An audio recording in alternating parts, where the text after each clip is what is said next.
Hello, everyone. Welcome to the Hormone Helper Podcast. I'm Coach Andrew, your hormone helper from Fit for All Fitness.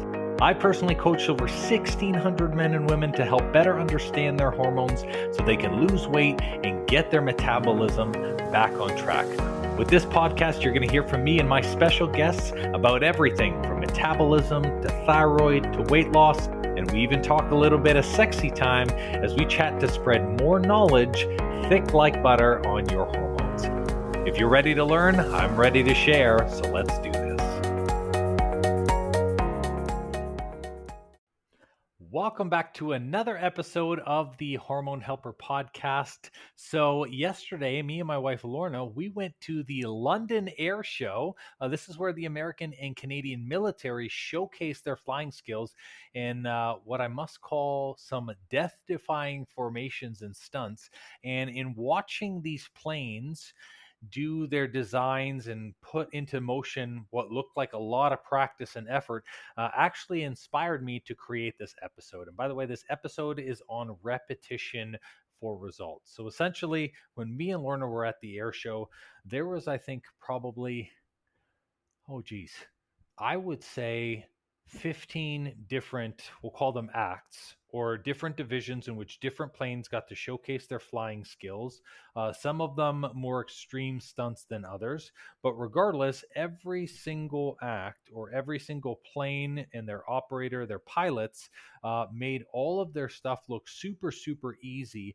And we were just absolutely mesmerized. And I wanted to do this episode today on this because this is one of the rare situations where I actually know one of the pilots. So I met an amazing pilot. His name is Stephen Sparks. He invited us out to the air show. He's a fantastic flyer in the Canadian Snowbirds.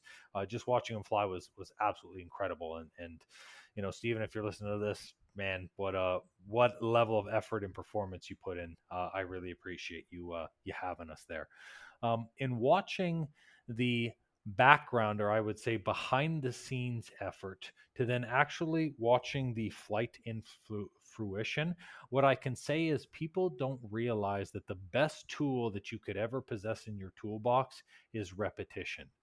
Do something until it looks easy, do something until it becomes automatic, and do something until it becomes something consistent as a part of your routine.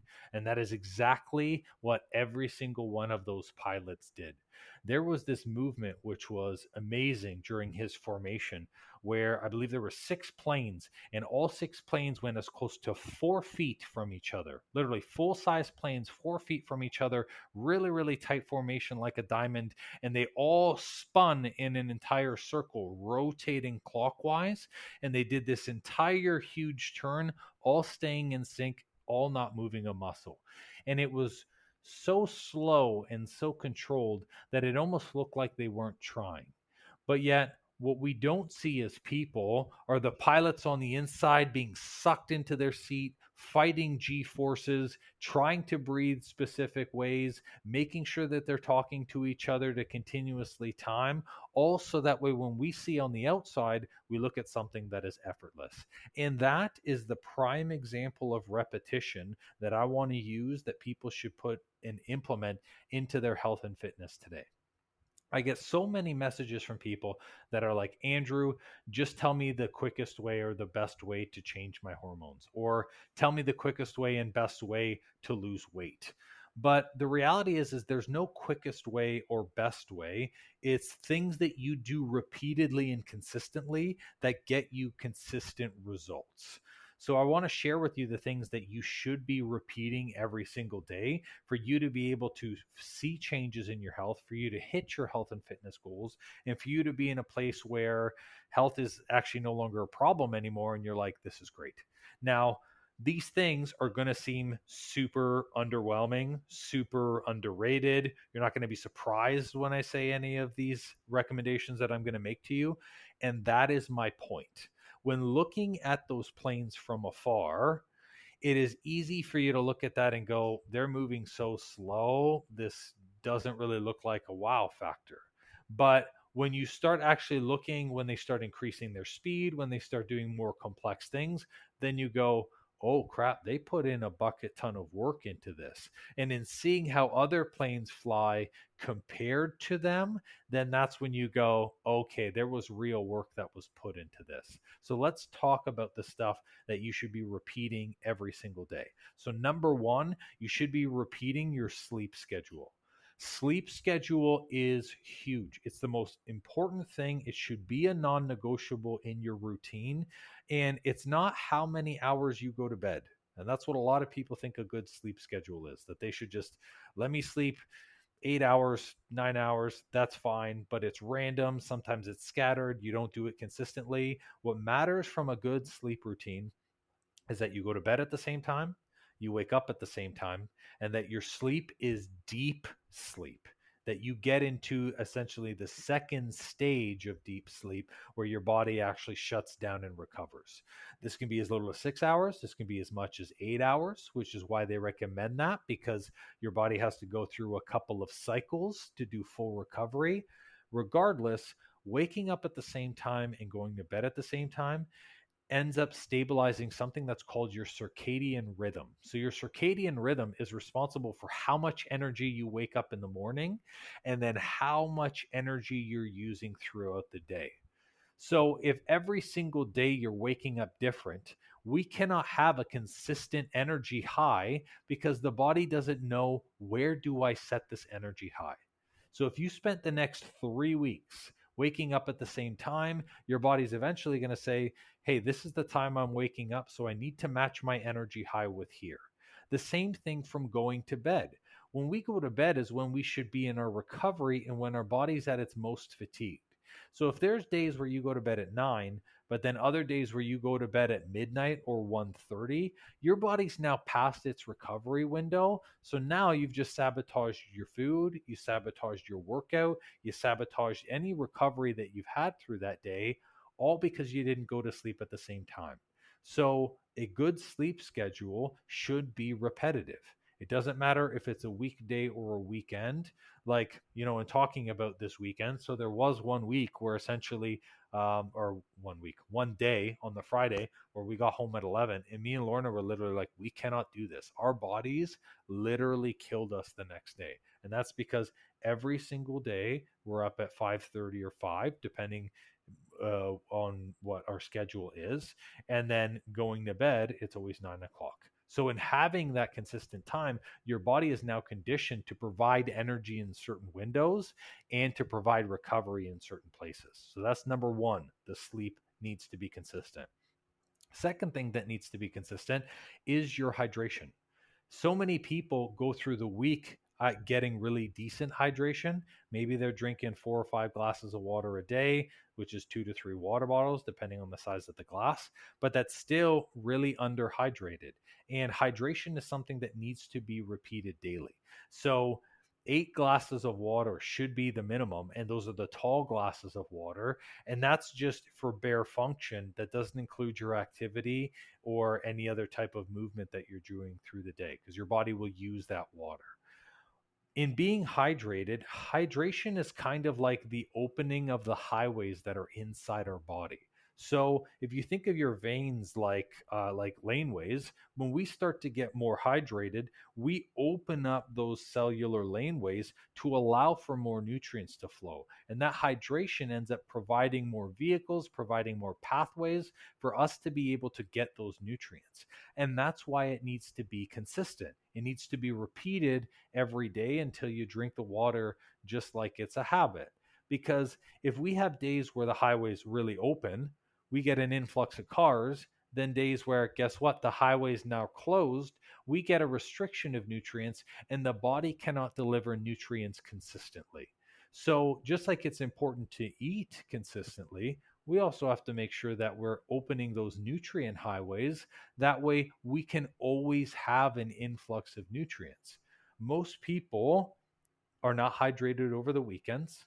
Most people are not hydrated in the mornings as opposed to where they are in the evenings, because they'll take things like coffee or stimulants to dehydrate them. And that actually starts hurting their body's cellular highways. So, from a hydration perspective, it should be the same each and every single day. So we've got the sleep, we have the hydration. Now that we have those things, now the third one, it has to do with food, and it's meal times. You want your body to be conditioned to know when your next fuel up, so to speak, is. So if you're fueling yourself every day and your body's like a car, it wants to know, okay, I can go this much and I've got to fill up here, next much, and I have a fill up there. If you're missing meals all the time, or you eat one day and don't eat the next, or you have way more food in one day than you have less food the next day, the body becomes confused with how much energy you're actually getting. So it might actually get it to store fat, or it might slow down the metabolism because it's just not certain where the next energy level is going to come from. So you want to be able to have your meal times consistent. I always tell people, when you wake up first thing in the morning, it's half an hour before you eat your breakfast, max. So from wake up, within half an hour, you've got to have your breakfast. From there, making sure that you're splitting your meals every 2 hours is a really great go. Have your lunch at the same time, have your dinner at the same time, because you're teaching the body when that gas tank is being filled up. That's a great way to keep your metabolism consistent. So for people whose weights fluctuate wildly, that's normally because your food fluctuates wildly, and this is a good indicator for this. Now, just like we want to keep the meal times the same and consistent, we also want to keep meal portions as consistent as possible. This is not for everybody, but 99.999% of you, almost everybody, you're either under eating or overeating, and you're not having the same amount through each and every meal, and it's not consistent. And instead of cutting out things or trying to add things in, just work on eating the same amount of food each and every day. That's going to help 99% of you, because we want to get the same amount of nutrients roughly per day. Now, by the same, plus or minus 5%, not going to be a big deal, right? Like if you're, we're not, again, weighing everything down to the macro, like I talked about in last week's episode, or we're not going to be weighing every single almond that comes in, but you want to make sure that you're like, okay, if my plan is to eat breakfast, lunch, and dinner and a snack, that you're having that every day. That's going to be enough to fuel your body. That way, your body can know, well, how much gas am I actually working with? I want to fuel myself up the same each time. So, a great example of this is like, you don't go to the gas tank on a quarter tank, or gas station on a quarter tank. You fill it up another quarter tank and then have to go later. You probably fill it up full every time. And if you say every Tuesday I fill it up in full and then I know I can last till next Tuesday, well, now your body knows how much it can actually use for the energy. So it's going to store less fat. It's going to ask for next nutrients because it knows when its next fill up is. Now, once you've done all of those things, which that should be enough, this episode should end right here. Sweet, quick, do those things. I understand that those things are really hard. So this is where now we need to look at repetition for habits. Habits or habit management is probably going to be the hardest part, because it comes to a couple of different things, and it's the same things that I'm going to talk to you about that these pilots have. Number one, discipline. These pilots have a crazy amount of discipline. They show up to practice even when they don't feel like it. They're there putting in 100% because they know that every single movement or every single out of alignment that they do could put their partner on the line, or could put something in on the line up there, and that's very dangerous. So they make sure that they're choosing to show up every single day, rain or shine, Monday or Friday. Doesn't matter what day it is, what they got going on, how many kids they have, they show up and they still implement it. The discipline part is the one of the most difficult habits, because people have a negative relationship with discipline. People think that discipline is bad, like, oh, it sucks, I just have to discipline myself. It always feels so bad. Think about discipline like not having to rely on motivation or your willpower anymore. These pilots are pumped to be up there. They're excited to fly. They want to give a good show. They want to show the best of their capabilities, and they refuse to let anything less than the best of themselves go into that plane. Even to the point where we were even hearing it over the little FM radio. They were doing all of their checks and they do a test flight, and they do not do the show unless the test flight, everyone's like, we're good, we're green, we're awesome, let's move 100% with this. The reason why is because for them, that excitement, that drive, discipline comes down to the want of the result, and it also comes down to the motivation and the why. The result, okay, can lead you a little bit, but really your motivation and your why is really, really important. Why do you want to go to bed earlier? Why do you want to eat consistently each and every single day? Why is the hydration so important to you? How is it going to help you? How will this benefit moving forward? What is this going to be able to change for you? How do you want to look? How do you want to feel? Typically, I ask a lot of these questions when I'm sitting with someone on a discovery call. And a lot of the times they're like, well, I don't know. I just want to feel better. So the clearer you can get on these questions, the more natural discipline will come to you, because your reason for succeeding is significantly stronger than just, I want to lose 10 pounds. That's great. Probably everybody wants to lose 10 pounds. But what is going to be that thing? What's that reason for you to actually be disciplined enough to show up? So in watching those guys fly, their discipline is because, one, they're representing their country. Every single one of those guys is a part of the military, whether it was US military or Canadian. Each and every one of them was like, I am representing this nation. And I don't want to look stupid. I don't want to be foolish. I don't want to show people that we're slackers when it comes to our flights or the things that we do. We take this 100% seriously. So they had a duty to people. Same thing from a discipline perspective is they had a duty to themselves. Do they keep their own promises? Are they peoples of their word? Do they put in attention to detail? And does everything that they put on their calendar actually happen, or is it pushed off to the next day? So working on discipline as a habit is really important. And I put it as a habit because there are days where even I miss the mark for discipline. And I'll say it because I'm not afraid to say it.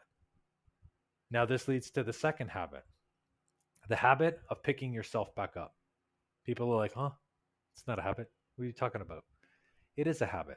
Your ability to pick up where you left off, to get back on the horse, the sooner you can get up after you have fallen down, is the quicker you will make something a habit into your routine. So here's what I like to say with this. Let's start with the sleep perspective. If you intend to go to bed at 9 o'clock, and let's say you don't go to bed at 9 on a Monday, on Tuesday, you have to go to bed at 9. You don't do more than 2 days in a row. That's my rule, and it's always worked for me. Same thing when it comes to activities. Let's say you said to yourself, I was going to work out Monday. And guess what? Monday, you just can't fit it in. Something happens, kids, shit hits the fan at a school, work, whatever it is. Then you say to yourself, okay, well, I couldn't make it Monday. Tuesday is a non-negotiable. It has to be Tuesday. Because if you always say, I will miss no more than one day, it's always the next day you are doing something. And even if that looks like, for example, your workouts, that means that you're going to get a minimum of 3 to 4 workouts in a week. If you don't hit the first day and you do the second day, that also means that you're going to get 3 to 4 days of really great sleep, sleeping at the same time. And what it does is it ingrains within you the non-negotiable, which is essentially what we should all have when it comes to hitting a goal, whether it's health related or work, doesn't matter what it is. We want to make sure that we are leaving no more than one day. This allows us to actually get back on the horse and implement way faster. A lot of times, the reason why people don't see success in their health and their fitness goals is because they take too long to get back on the horse. They try a diet and it fails, so they spend a week feeling bad for themselves, 2 weeks eating chocolate so they can feel better, and then the third week they're starting to look at other diets, and then they try something and it's a month past. Versus the person who's like, I wasn't successful in making the changes yesterday, I'm going to try again today.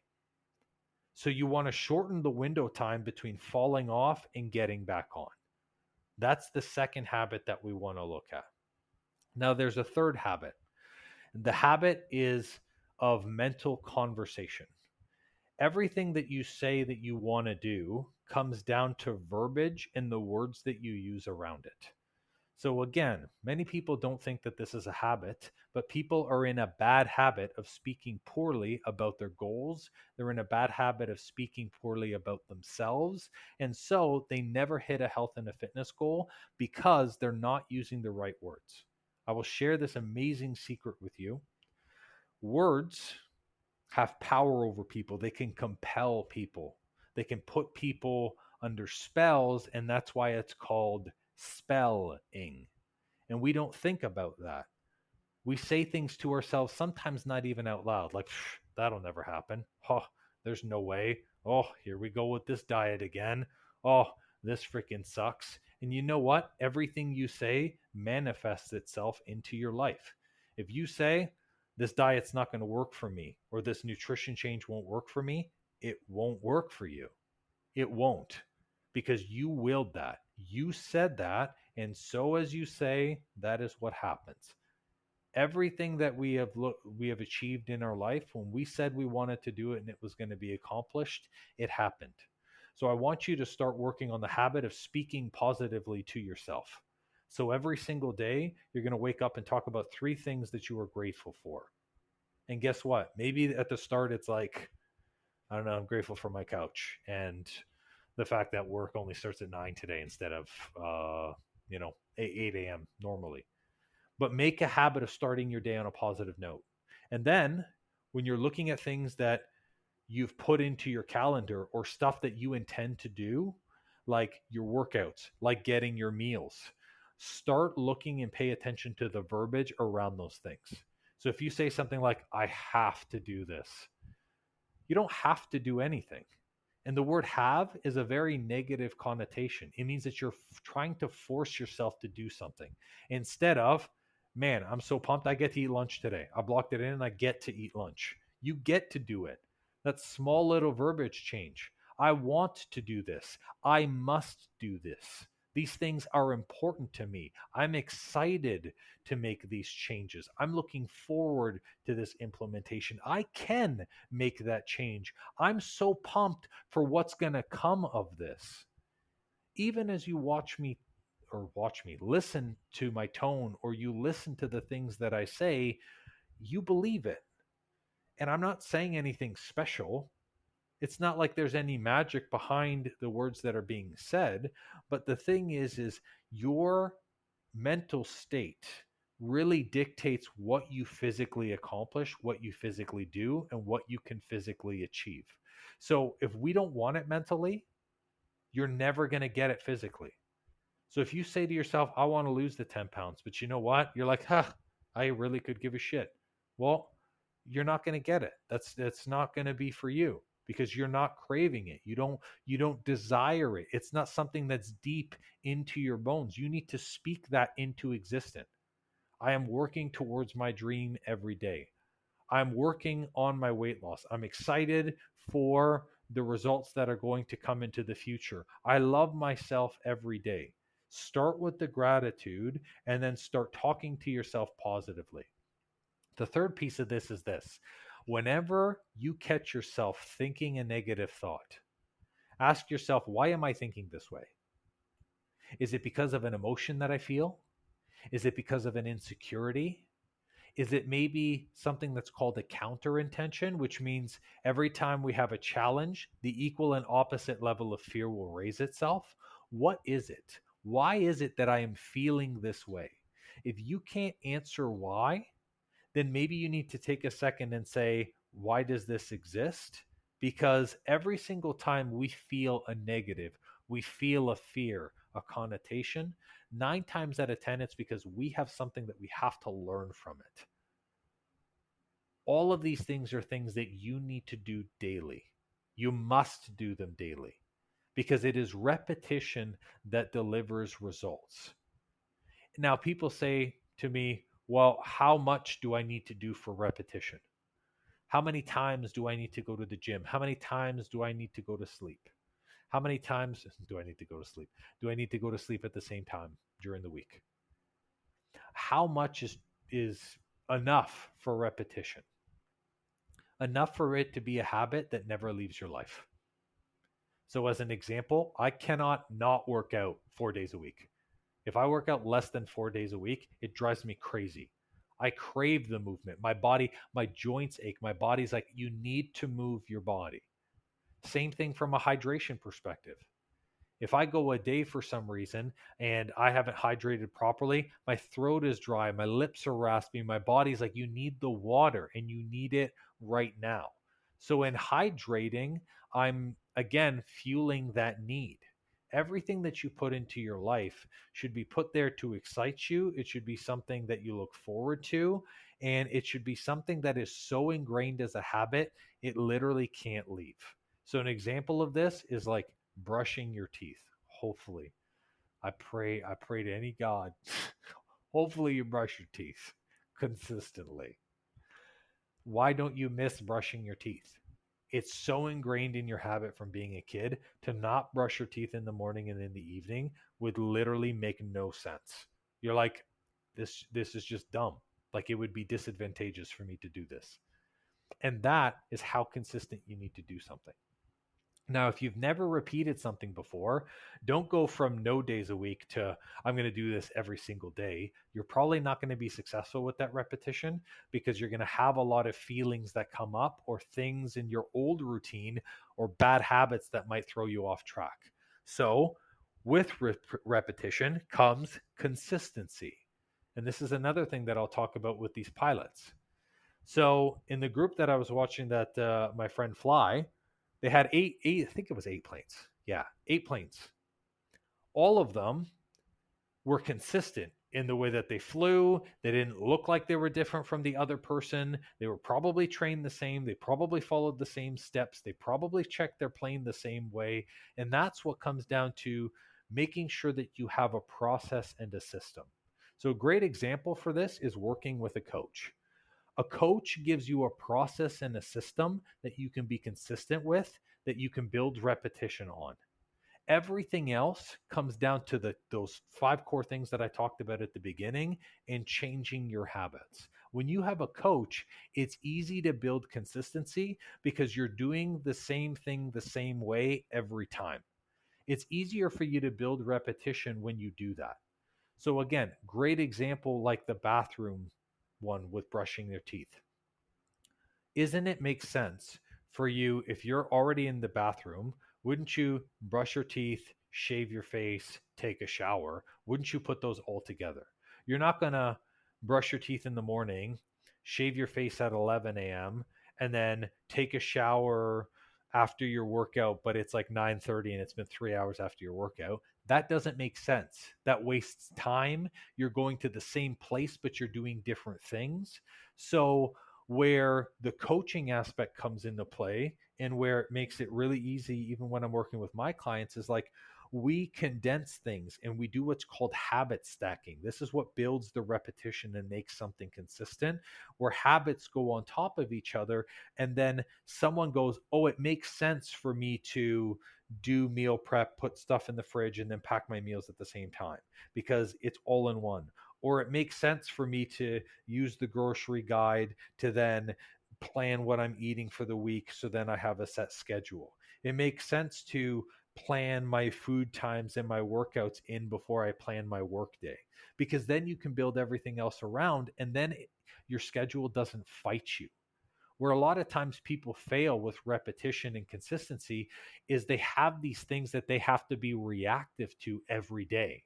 Like, of course, emergencies will happen, but a work meeting gets moved and you're like, oh, I guess I have to sacrifice my lunch No, you actually don't have to sacrifice your lunch.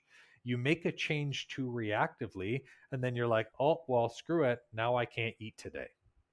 So it comes down to making sure that you have a process. And that's what's so great about working with a coach is essentially you get a process that allows you to be consistent and to repeat each and every single day. So I wanted to share this. The power of repetition cannot be matched with anything. Sure, yes, the food matters, the sleep matters, all of that stuff matters, but it matters how often you do it, how frequent you do it, how much you're willing to go or how much you're willing to do and be disciplined on for you to actually see the results with your health and your fitness. Most people, the reason why they don't see results is simply because they're not repetitive. And I'll tell you something, when you continue to repeat something every day in your life, it will be simple to you and it looks easy to everyone else. And that are the skills, those are the skills that those pilots had. Like it was incredible. And I mean this one, I'll share the story with you before we finish off this episode. This pilot at the end had some like F-16 thing, I don't know, some crazy military jet, just him by himself. And the stuff that he was doing, he made the plane go from like flying with the nose forward to it was pointed up in the sky and hovering literally nose to the ceiling, the engine or the turbines to the floor, and it was literally traveling across left and right in that. The amount of discipline, but it made it look effortless. It made it look like the plane has done that a million times, that it was just a function where you just flip a switch and it happens. And that's where sometimes we can look at someone and almost admire them, is when they make it look really easy because they've put a bucket ton of time into it. So pick one thing. Start with the one thing for you to be repetitive on. And if you're like, look, I need the accountability, I'm having a hard time and really struggling with making something repetitive in my life, I need a consistency of a system. Well, then this is what hiring a coach is for. You can always reach out to me via the podcast link under the show notes, or you can go to our website, www.fit, the number 4, allfitness.com. And there's the Vantage program, which is our group coaching, or the Hormone Reboot program. Those are great starts depending on what your issues and challenges are to help get a consistent routine, to help build out a process. So then that way you can start seeing results. So that is all for this episode, and we will catch you guys later. Bye. Well, it seems I'm all out of info juice for today. That's all for this episode, and thank you so much for listening. Please leave a raving review for me if you've learned something good, and make sure to subscribe to the podcast so you don't miss an episode. Now, if you're in the mood for some more great content and tools to get your hormones on track, why not check out our free Facebook group and the blog on our site? We do amazing weekly trainings in our group that me and my wife call Tea and Teachings that give good tips for anything hormones and metabolism related. It's also a great community where you get to share your goals and success with like-minded people just like you. I'll make sure to drop both the Facebook group link and the blog link in the show notes for you. Or if you're ambitious like me, the name of the group is Weight Loss and Balanced Hormones. It'll say Fit for All beside it with a picture of me. So come and join us and have more fun.